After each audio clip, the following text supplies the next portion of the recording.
It's 7:05, so it's time to start. So, yes, meditation night. So, this is the night in the week when we explore the practices, the two main practices that we teach at Cambridge Buddhist Centre and within the Tree Ratana movement generally.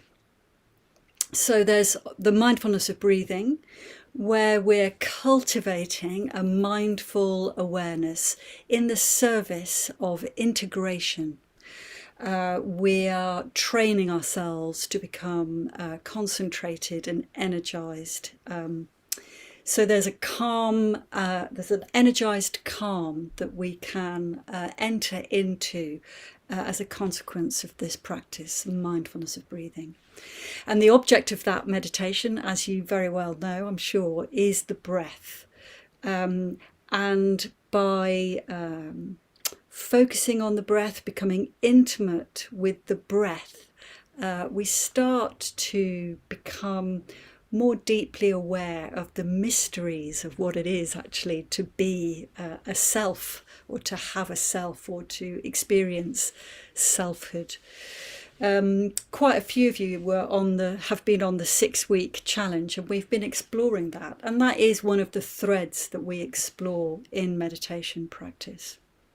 And then the other practice that we teach here at Cambridge Buddhist Centre is a practice called the Metta Bhavana. Metta being loving kindness, a profoundly friendly attitude towards your experience. So metta, we've been exploring that during the whole of this series of meditation essentials. Metta is fundamental to effective meditation practice. And this loving kindness, this friendly attitude, this positivity, we're cultivating in the service of an ethical sensitivity, a positivity, a sense of connection with ourselves, if you like, with our environment, with each other. And of course, one of the great qualities in Buddhism is compassion, insight even into the way things really are. And I do want to sort of explore something of that this evening. The way in which metta brings us closer to the way things really are, in combination with awareness, because actually metta is awareness, or awareness is metta, I think you could say.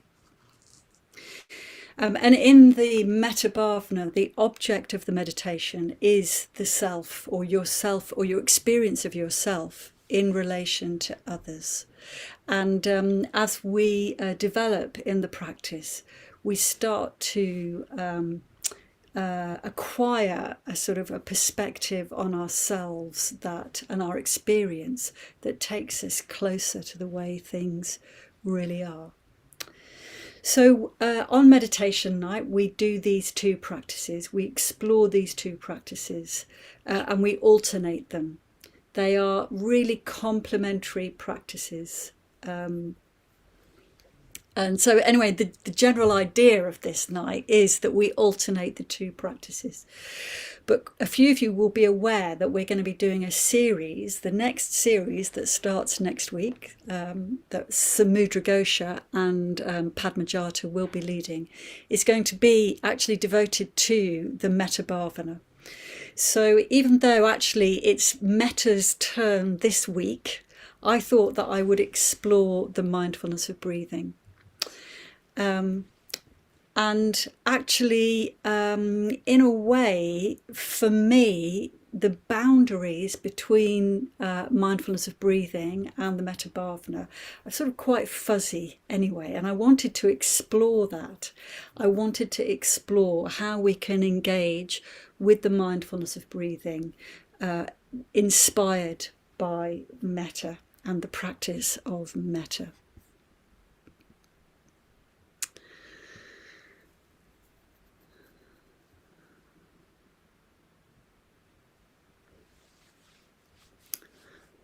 Yeah, and in fact, actually, what I'm going to be suggesting really is that mindfulness and metta are, two sides of the same coin. They're not even really opposite sides. I think, in a way, a delineation between awareness and metta is almost it's almost a fiction. The two things are profoundly interconnected. And I think that that's one of the key messages, really, that the Buddha communicates. I think it's really sort of characteristic of the Buddha to emphasize that mindfulness really doesn't get you anywhere without metta. So in the mindfulness of breathing, I'm cultivating awareness of the breath. I'm aiming to train my mind to become concentrated and focused, free of chatter and distraction, so that by the end of the practice, I'm aiming to be one-pointedly focusing on the place in the body where the breath first enters. I'm going to let you into a secret. Artisitti may fall over at this point. I don't always get to the fourth stage of the mindfulness of breathing. I don't always get there. Pabajata has just thrown her hands up in horror. How could I admit this on YouTube? The whole world can hear me. But actually, it's true, I don't. What actually can happen when I sit down to meditate, I don't know if anybody can share this experience with me, anybody recognise what I'm about to say, but I get distracted. Stuff gets in the way, and I have to deal with it. I have to deal with the stuff that gets in the way when I sit down to meditate, and that takes time. So, I generally meditate in the morning for 40, 50 minutes, sometimes a bit longer. And sometimes at the end of that 50 minutes, I have not got to the fourth stage of the mindfulness of breathing. Because I can't rush how I deal with, sometimes I can't rush it. I can't rush how I deal with those distractions. What I'm going to share with you this evening is how, not always, but sometimes I specifically work with those distractions using skills, if you like, techniques or principles that I've learned in the Metta Bhavana. So, for example, I'm happily doing the stages of the mindfulness of breathing. Stage 1, I sort of relax the body with the out breath. Stage 2, I wake up and energize the body with the in breath. These two stages are a way of really establishing myself in, the zone of meditation. I could say, or I often actually imagine, I have been recently particularly exploring this, is that in a way, the first stage of the mindfulness of breathing is about just arriving in my seat.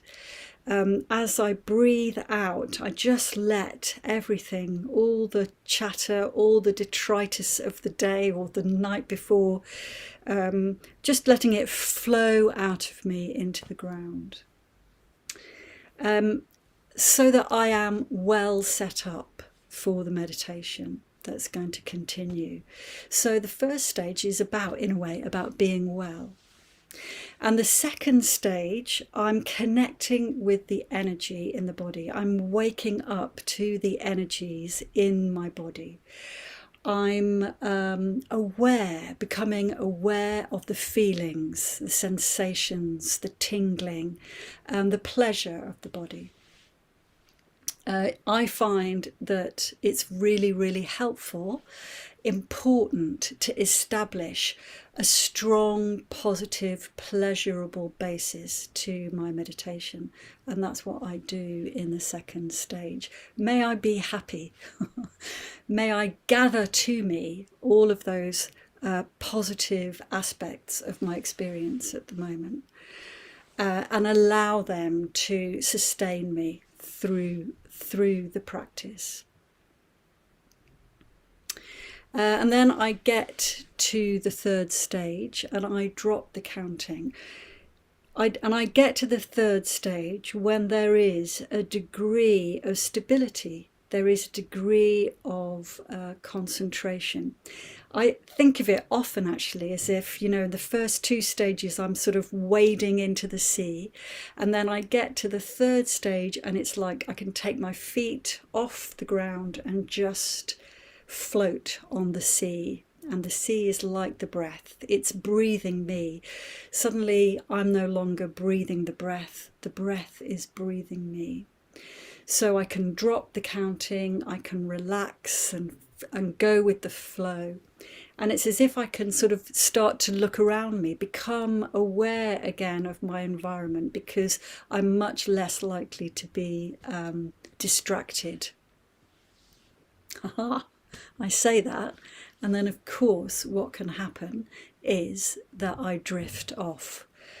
I could be, before I know it, ruminating on an encounter that I'm going to have a bit later with someone I find quite challenging, or somebody that I just generally find difficult. I can find suddenly that they've come into my mind. I've started rehearsing the conversation that I'm going to have with them, and that's it. I'm off on a story and I've forgotten to be in the meditation. So in short, I've become distracted. Now that happens to everyone. We all have to work with distraction. That doesn't stop. Even very experienced meditators have to work with distraction.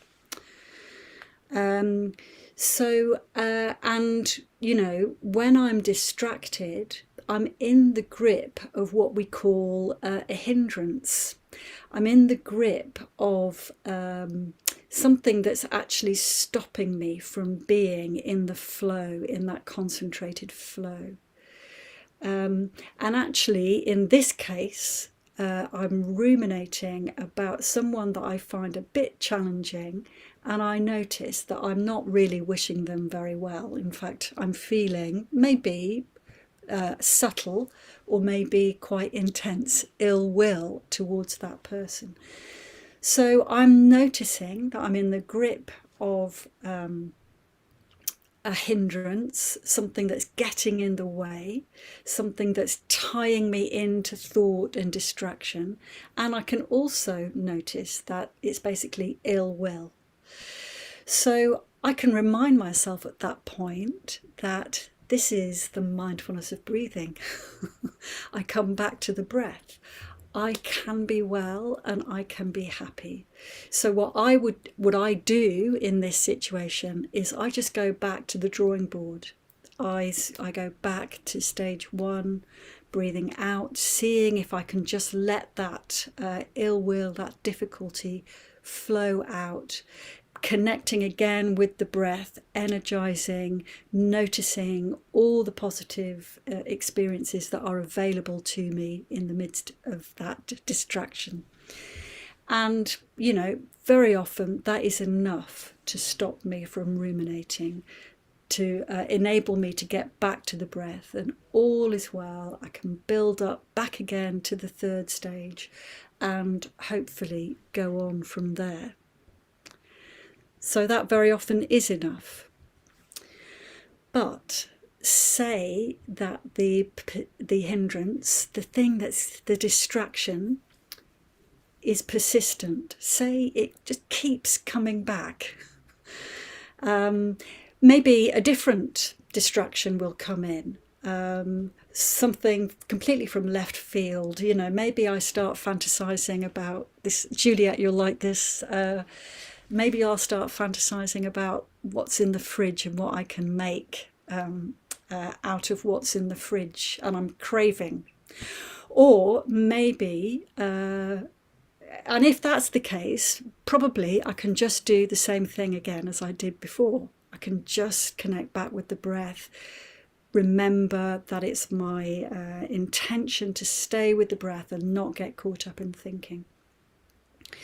But on the other hand, maybe that other distraction, the one that I thought I'd got myself out of, maybe that's a bit more persistent. Maybe it keeps coming back. Maybe it's quite a compelling distraction. And if that's the case, then I may need to take further action. And what I will do on occasion is I'll remember that I want to be free of this kind of suffering. I want to be free of it. And that is possible.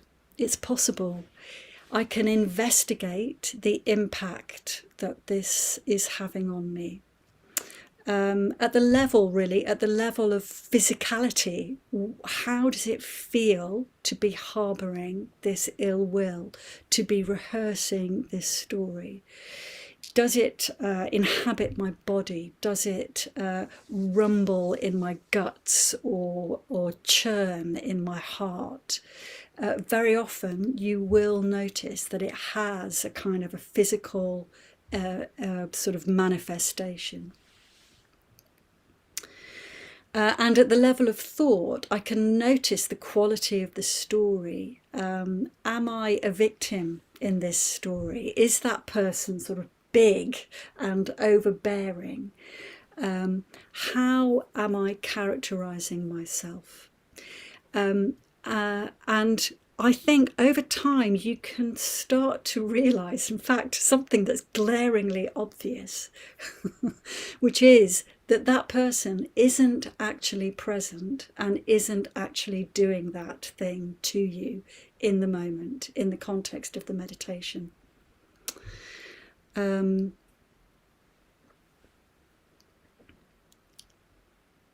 It's quite a thing, isn't it? Because it can feel so real. It can feel so compellingly real and so important to sort out.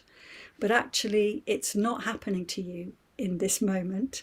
I'm choosing to pick it up, like a hot coal. And it can be just very, very helpful to notice how that manifests in my experience in my body.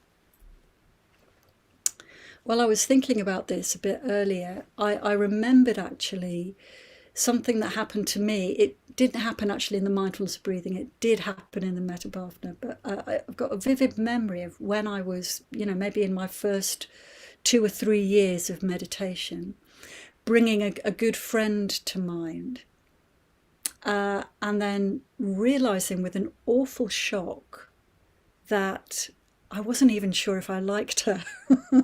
And I certainly didn't think that she liked me. And that actually, in a weird sort of a way, I was using this person as a stick to beat myself. We'd been friends for years and years and years, actually, a school friend of mine. And what I had not realised over those years was that I felt, less than her. She was kind of quite glamorous and confident, and I was comparing myself to her, and in a way that was actually detrimental to myself and quite painful. And I'd never noticed it. I just assumed she was one of my best friends. And it was a real shock to notice that. It was quite something to notice how unpleasant it felt in my body, and to suddenly become aware of the story that I was telling and how I was diminishing myself. And it took me quite a while to work with that, actually, to sort of get a perspective on it. She went straight to the sort of stage 4 of the Metta Bhavana for quite a while. And so that wasn't a particularly pleasant experience or easy experience, but it was really, really, really helpful. And I think we need to develop a certain amount of willingness, really, to explore these difficult areas, because this is the road to freedom. So there's an area of investigation there, and we need to remember to remain kind. And at a moment like that, it can be very helpful to call on external aid, inspiration or guidance from a teacher, or just sort of sharing your experience with a spiritual friend, in order to help you to sort of make progress in the practice. So, you're not going to be able to solve an issue like that in a meditation. That's not what the meditation is about. But some of the information is going to be very, very useful to you outside of the meditation as well. So I hope that makes sense, what I've been saying. So in the face of a sort of major distraction then, in the mindfulness of breathing, I can sort of do a mini Metta Bhavana. And it works the other way around too. In the Metta Bhavana, I can help myself to work creatively by sort of calling upon the resources of mindfulness of breathing.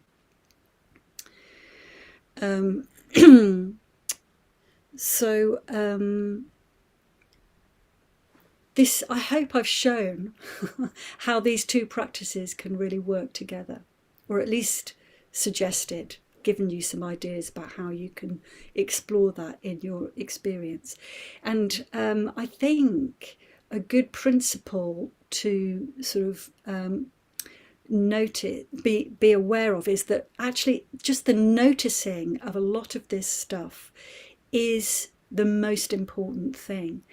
And to develop the ability to simply notice and breathe into it, if you like. The noticing is all. The awareness itself is a loving, is a way of helping things to change in your experience. Some quite deeply ingrained things can change in your experience. So in a way, an area that I am covering here is that the two practices of mindfulness of breathing and Metta Bhavana help to highlight and develop two qualities of awareness which are very important traditionally in Buddhism, and that is Sati Sampajanya. Sati Sampajanya. I wrote it down actually. I hope you can see it. Sati Sampajanya. Sati is mindfulness, and Sampajanya is clear comprehension, continuity of purpose, recollection. And you could see, this is a bit schematic and it's just a suggestion, it's oversimplification. You could see that mindfulness of breathing serves mindful awareness, integration, and Metta Bhavana serves this Sampajanya, this continuity of purpose, knowing, recollecting that actually the reason you're meditating is because you want to get beyond suffering. You want to make progress, and the tools are here. Right here. You don't have to really, you don't need anything but what you've got in the meditation to become free. So I think we should do it. Oh, I made a little note here though. So I'm going to say that before we move on. I am a little bit wary of wheeling out Pali terms in sort of outposts of YouTube. But I think it's really helpful sometimes to think outside the parameters of a single language, to think about concepts and ideas outside the parameters of a single language, because it means that we have to reflect on what these things are that we're talking about. In translation, the nuance of meaning changes, and I think that can be quite helpful. And to make this practice your own, you need to become confident in some of these principles. And you need to continually sort of refresh and reboot your meditation practice. And I think there are two main ways that you can do that. You can make sure that you enjoy your meditation, keep it fresh, make yourself a shrine, or create a beautiful space for your meditation.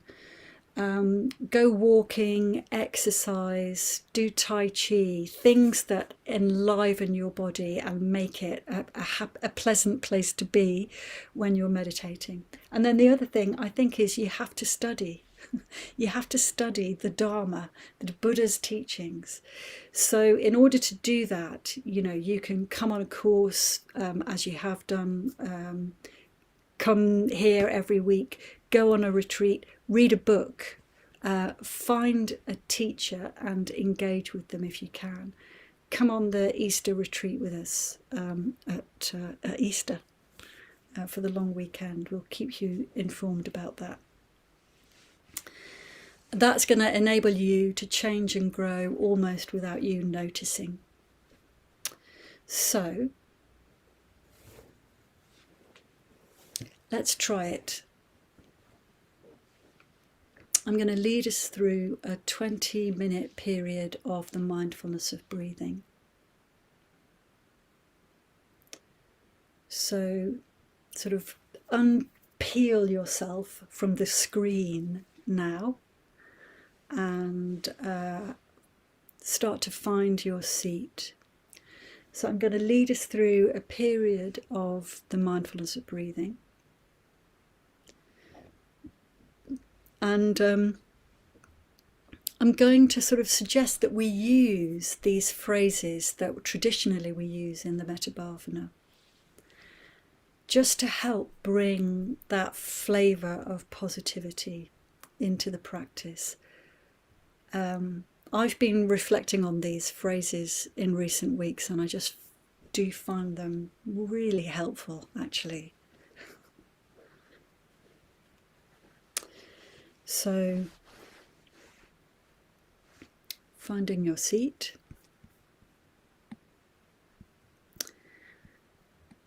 Perhaps just taking a moment to look around you. Probably, I guess, the environment you're in is extremely familiar to you. Just have a look around it and see if you can see it with fresh eyes.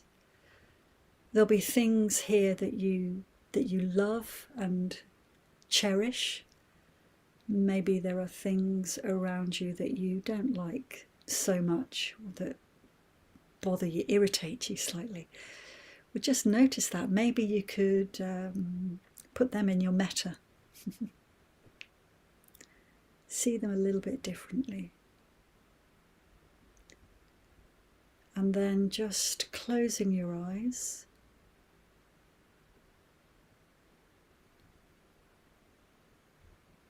Taking a deep breath.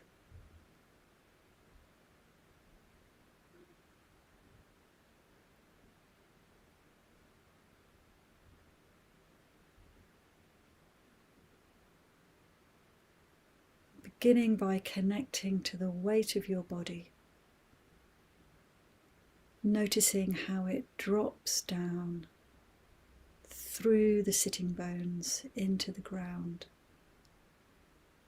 the lower half of your body providing you with a stable, steady basis for your meditation.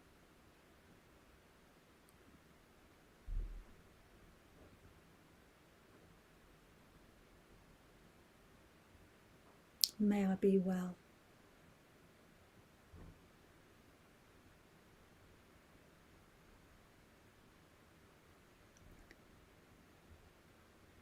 Just connecting with the breath.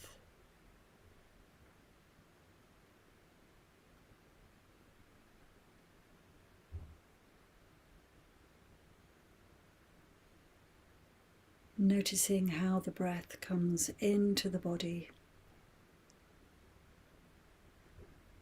providing a sort of buoyancy to the upper part of the body.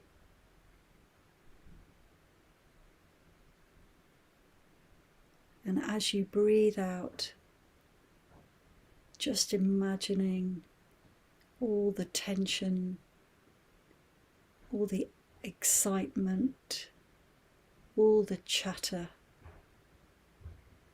just flowing out of your body with the out breath.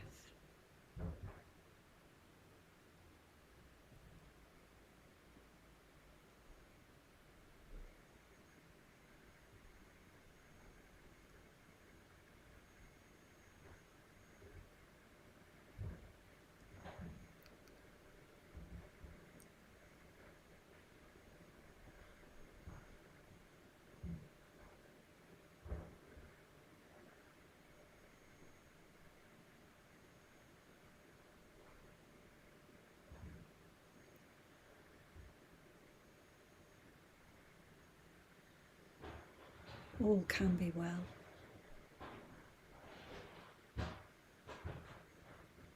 Just letting go and releasing, and anchoring your attention by noticing the very end of the out breath.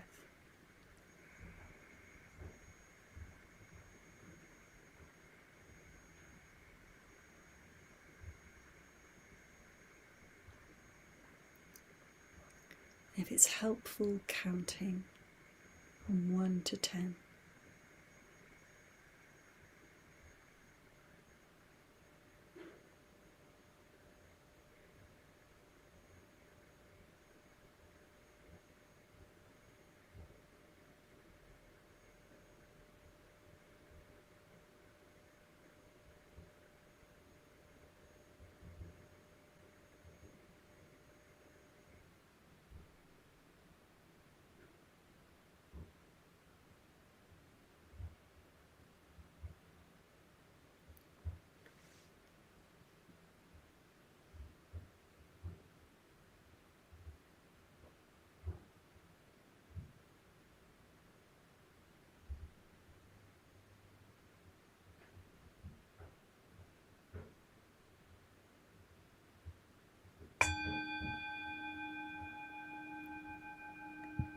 And if and when you're ready, taking your attention to the beginning of the in-breath.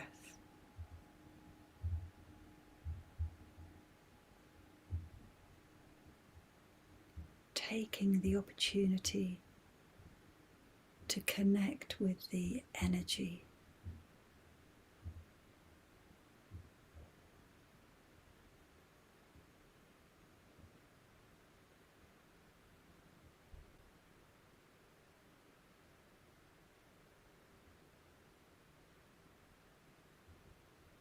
Noticing how the energy travels through the body, inhabits the body.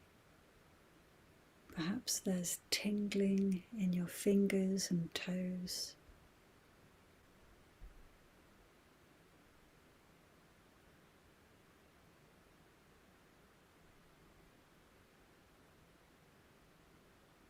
Perhaps the coolness of the breath as it comes in is pleasurable.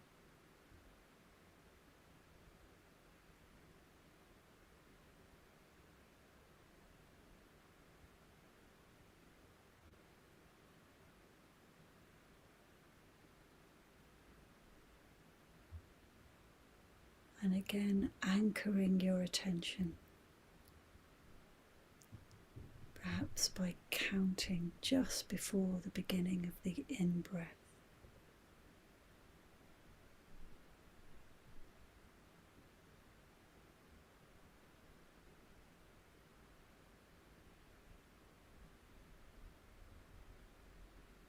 So the out-breath is a releasing, letting go. The in-breath is a gathering of energy and an awakening to the sensations of the body.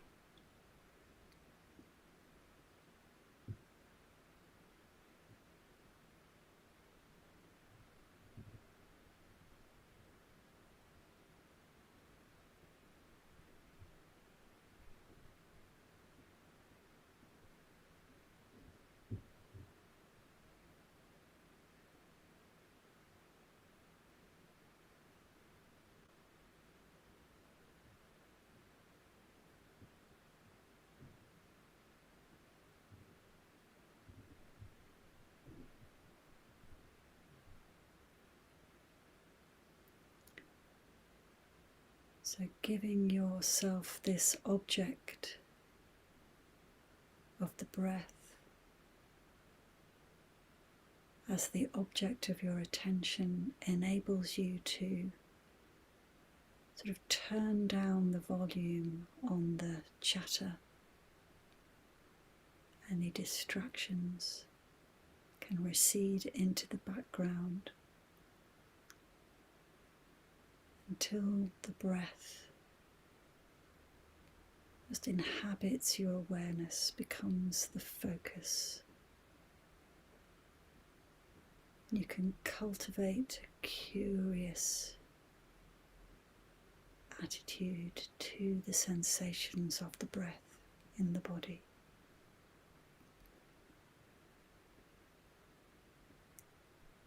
Perhaps if you need more release and relax,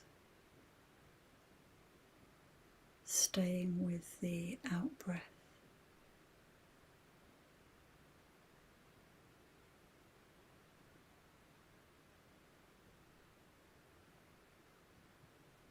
Or if it's helpful to connect with the energy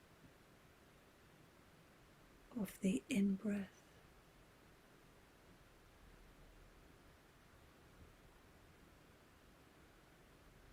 doing that. And you can also notice whether it's helpful to breathe deep down into the body for more grounding.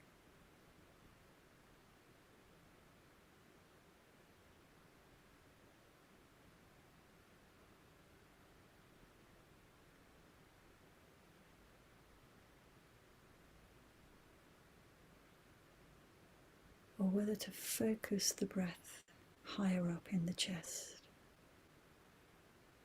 Keep it light and bright.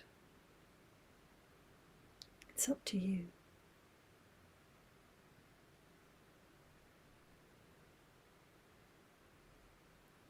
Just remembering, may I be well, may I be happy. Just for this period of meditation, that's all you need.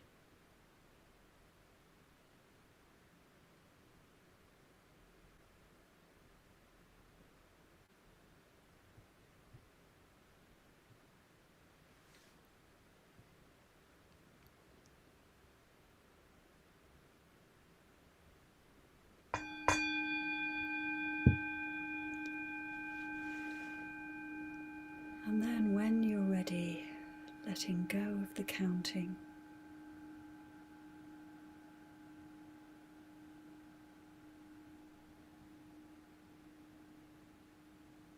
Resting on the breath.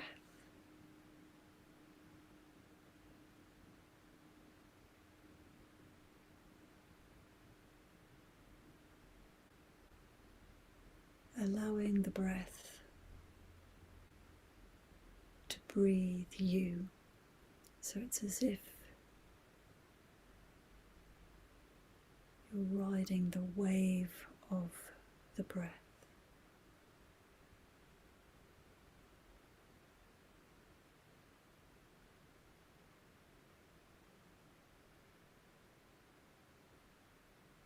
And if the first two stages have been established, there should be a degree of stability here that does enable you to investigate your experience,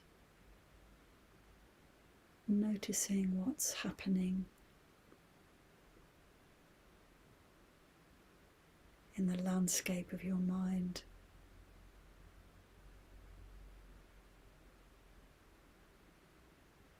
Responding sensitively. May I be free from suffering.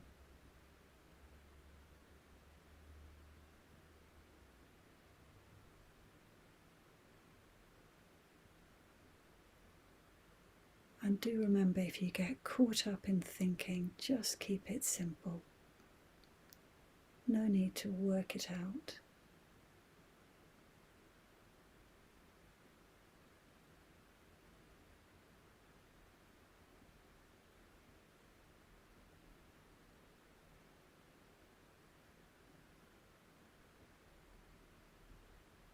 It's never too late to start the whole thing from the beginning.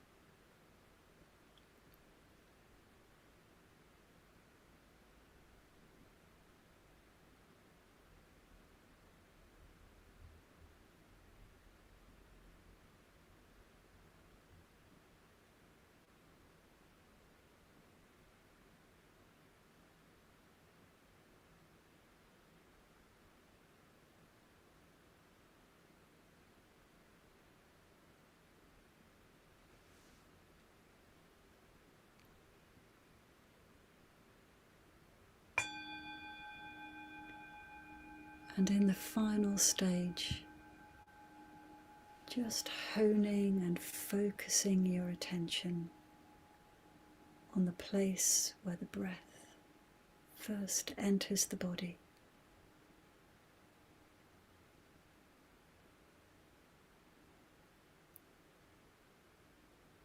Seeing if you can hang with the bare sensations of the breath,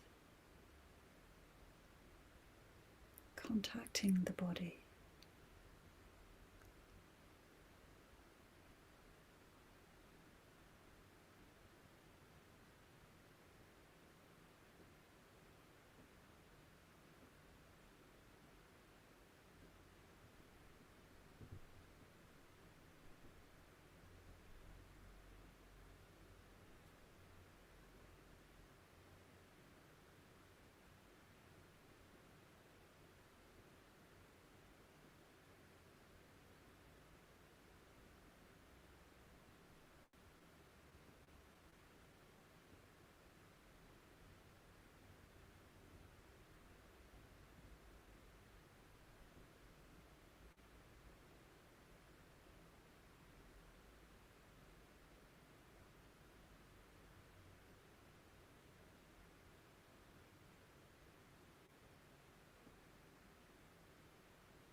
May I be well.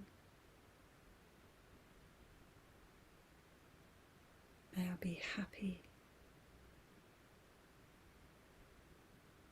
May I be free from suffering.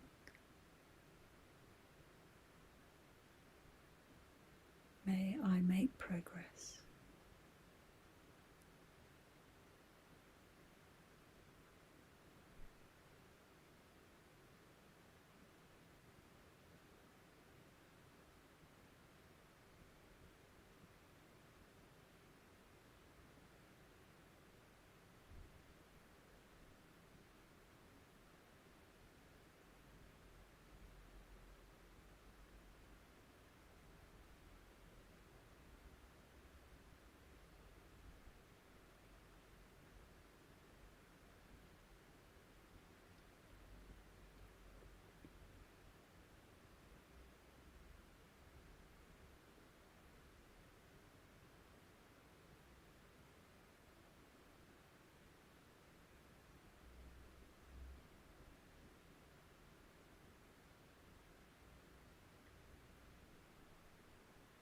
And just for the last minute of the practice, just letting go of all effort.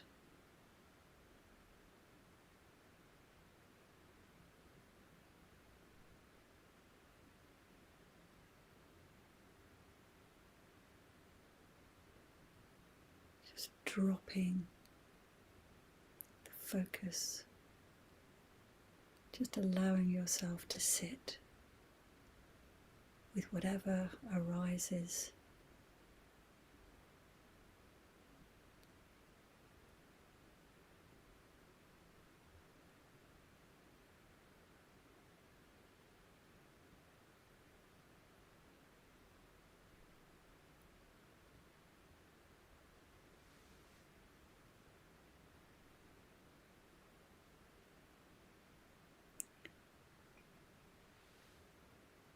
And as I ring the bell to mark the end of the meditation, in your own time, opening your eyes and coming out of the meditation posture.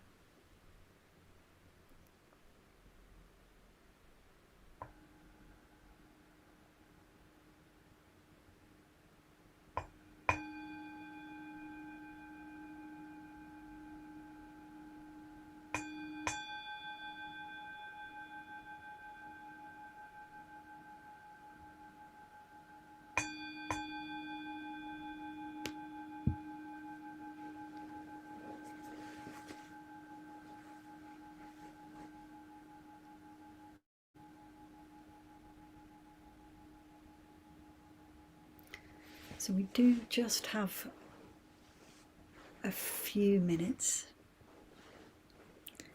If you would like to ask a question, make a reflection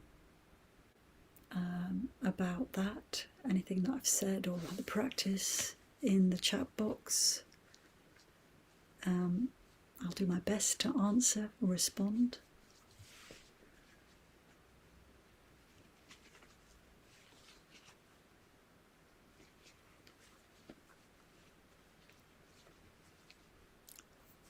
It's a bit of a strange transition from meditation to chat box.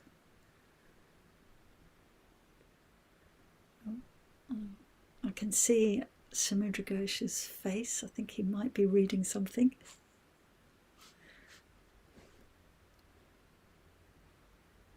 It's right, having some slight technical trouble, but hopefully it's not affecting anything.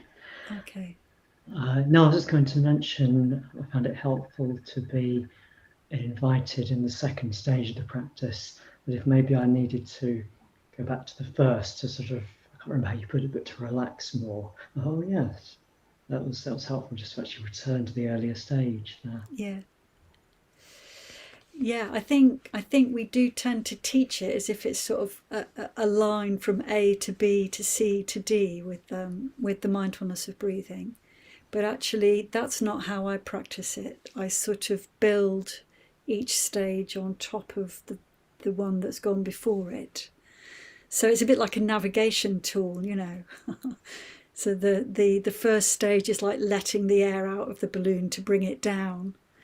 And the second stage is like letting air in to help you get more buoyant. And at any time you might need that in the meditation. You know, and we can often think, I mean, I think, oh no, I've blown it. You know, when I'm in the third stage and I'm bumping around on the bottom. But actually, that it's never too late. I realise more and more it's never too late just to start the whole thing again from the beginning. You're usually a bit further along the line anyway, so you're going to get back into a concentrated state. And it's just another way the mind uses to sort of beat itself up, isn't it? You know, oh, I'm doing it all wrong. You know, there isn't a right or wrong. You're in control.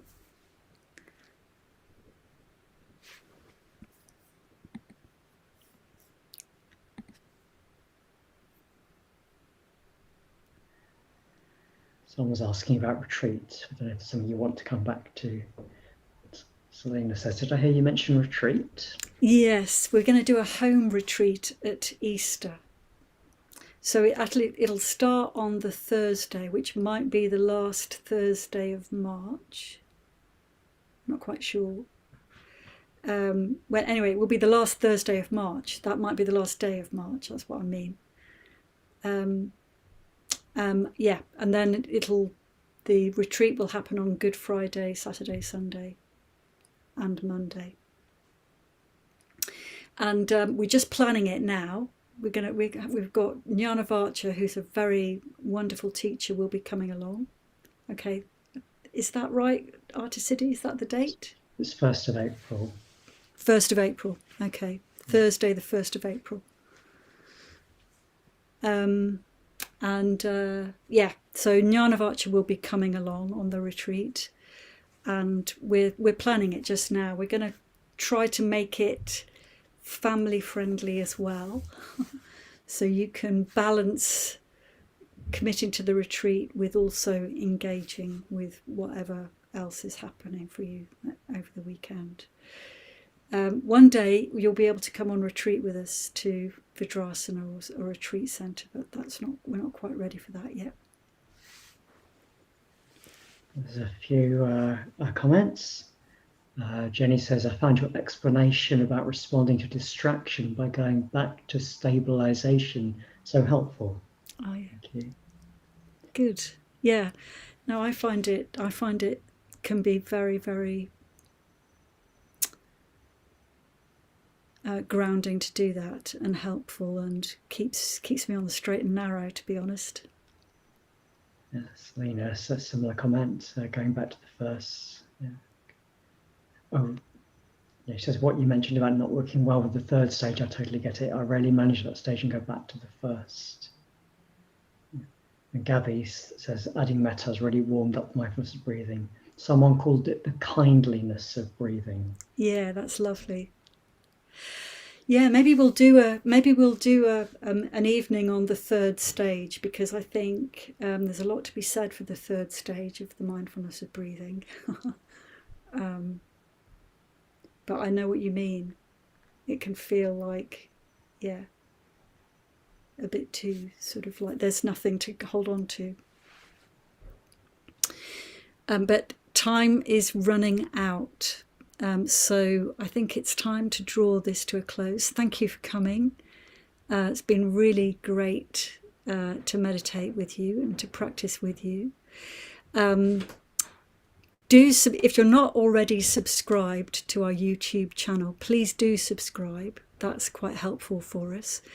And we're very grateful to receive any donations that you are able to make this evening. We love to offer this completely for free, and we want to be able to keep this rolling out, and we are dependent on donations to keep afloat. So whatever you might have, small or large, is very gratefully received. Thanks very much. And many of you have got standing orders, which is great. That's so helpful to have the standing order. So yeah, I think that's probably it, isn't it? I've got a feeling I've forgotten something. Samudra Ghosha, remind me. Well, there is the Metta Bhavana, but there's a question, another question. I've just posted a link twice. Apologies. Chris says, I think it was mentioned last week, I believe you're starting a course on how to incorporate the Dharma into your daily life. Did I imagine that? I don't know what you mean by that exactly, whether it's the Introduction to Buddhism and Meditation. It'll be the intro course, yeah. Introduction to Buddhism and Meditation, which starts on Tuesday evening. That's how to incorporate Buddhism into your daily life. And yeah, comes highly recommended, that course. And Padmajata and Samudra Ghosha will be launching the Who Hates the Metta Bhavana course next week. So the next 5 or 6 weeks of meditation night will be devoted to exploring, demystifying making wonderful the metta bhavana practice. So do come along to that. I'll be on the team, so I'm looking forward to that. Anything else? I think that might be it. Thanks for coming. See you next week.